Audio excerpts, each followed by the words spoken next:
Hi friends, welcome to the Plain Fun RC channel. I'm your host, Saul. We've now moved on to the installation of the Aileron servo in the wing. Right now we have the wing upside down, as you can see. We're looking at the bottom. This is the right side and this is the left side right over here. So let's talk about what we're going to do so far.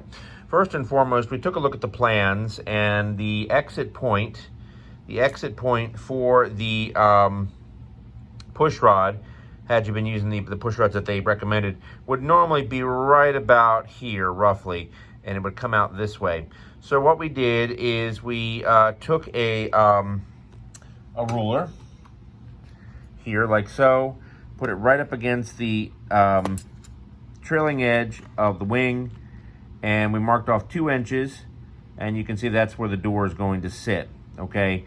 And that will line up perfectly with the horn itself on the actual aileron. So then we took the door off of one of the winglets, since we know the perfect dimensions that the door needs to be. Went ahead and drew an outline on here, and also did the same thing here on the left side, bottom left of the wing, and we did the same here. So we'll cut it out. We use the same building process as we did for the winglet.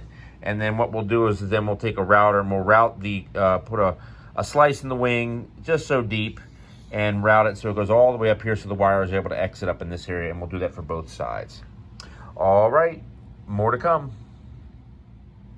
All right, friends, as we continue our update here on installation of the servos in the wing. So we've got our hatch removed, which is great, went really, really well. The only problem I ran into is when I cleared out a little extra of the foam, I went a little too deep.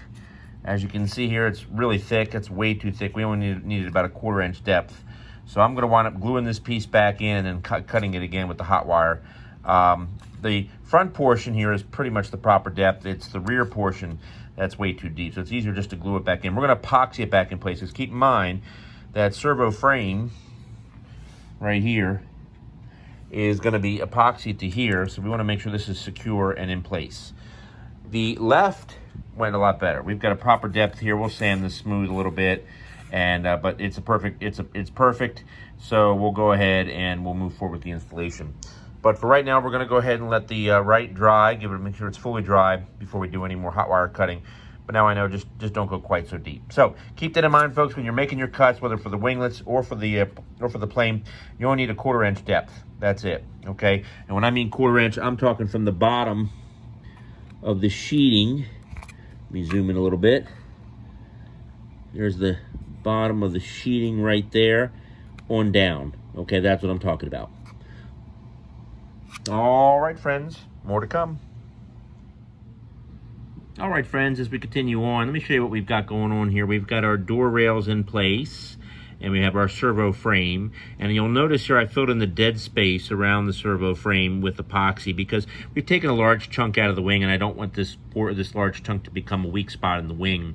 Now, you'll notice one of the key things to keep in mind is that if you look at the actual spruce here, you'll notice how it sits just beneath the sheeting, the 1/16 inch sheeting. So the way you can determine the proper depth of the foam, by the way, is basically you just need a 1/4 inch removed. That gives ample depth, not only for the door rails, but also for the servo to sit at the proper depth as well. So that's something to keep in mind. So when we look at the left wing over here, look at the bottom left, that's how we were able to determine the depth here. 1/4 inch beneath the bottom sheeting is what we're shooting for. We'll have to sand this and smooth this out, much like I did over here. So if you remember that big chunk, I took out too much. I epoxied that back in place, but then I went back and smoothed it out so we got the proper depth. Now, I used some 80 grit, by the way, to do that because we're just trying to take out a large portion of the foam here just to go ahead and get everything nice and smooth. So it's sitting perfect. One thing I did make a change on is the direction of the servo.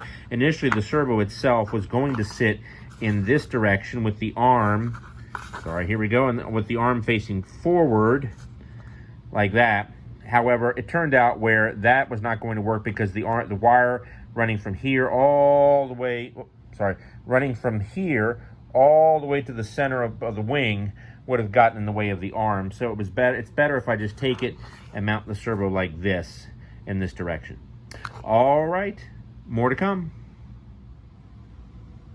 All right, friends, as we continue our update here, you can see we have our left servo, remember this is the bottom left wing, left servo installed. We've got our servo frame, you can see it down in there, and we've got our door rails, and then of course we have our door as well. As you can see here, I added a couple extra pieces here on the outer edges so we get a nice fit, as you'll see in just a second. Nice tight fit, just like that, and you can see it there. Oops.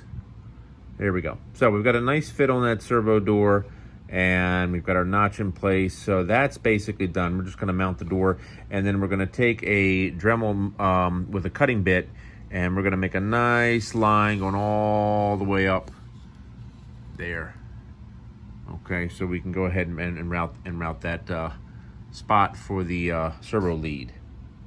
Alrighty, more to come. Hi friends, continuing with our update here, let's show you what I got going on. Well, first let me back off. You'll notice that we have a long piece of blue tape running all the way down to the little notch I had cut out right here for the wire for the servo. So what I did is I just kind of figured just to eyeball it based on what the plans were showing right here where the servo would come out, and this line represents the flexible aileron push rod right here. And you can see there's also a rudder conduit as well. So roughly, I'm just trying to sort of eyeball where the conduit would run. So what we did, and you can see it here, we cut a nice little 1/4 inch depth channel. And we're using, of course, our Dremel tool. This is the Dremel Cutting Bit that you can see right there. And it has a 1/4 inch depth. This is adjustable depth, and you can get it from Dremel, and they usually sell, a lot of times the cutting bits are included. Usually this depth gauge is also included as well.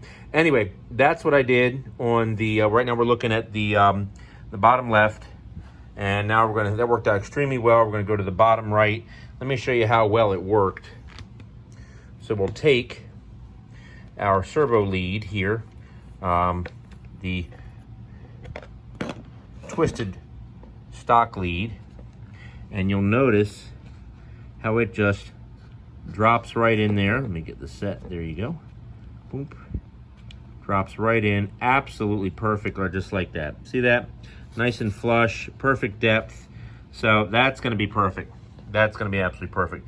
I'm debating if I paint it, then I might just run one little strip of 3/4 ounce fiberglass over top.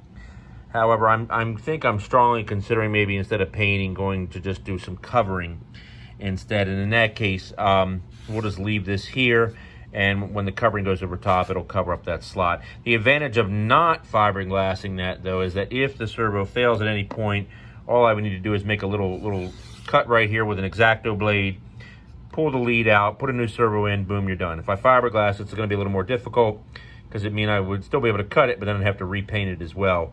So I'm kind of leaning towards covering. Anyway, so we're going to go ahead and do the same thing with the bottom right, and more to come. All right, friends, as we continue our update here, we're looking at the bottom right, and you can see we've got a perfect route right here that was put in place to go ahead and mount the, or secure the servo lead. And I want to show you just one thing real quick. When you get to this portion where the servo lead plugs into the extension, just use a good old popsicle stick with some 80 grit on there, and all you got to do is just kind of sand this just a little bit to make it just a touch wider and a touch deeper, and you can see it just fits perfectly, nice and smooth, nice and flush coming out the bottom. So perfect. All right, so we're going to go ahead, we're going to secure our door like we did here on the bottom left, and the Aileron servos are done. And then what we're going to do now is we're going to focus on getting after that we're going to focus on getting our winglets in place. All right, more to come.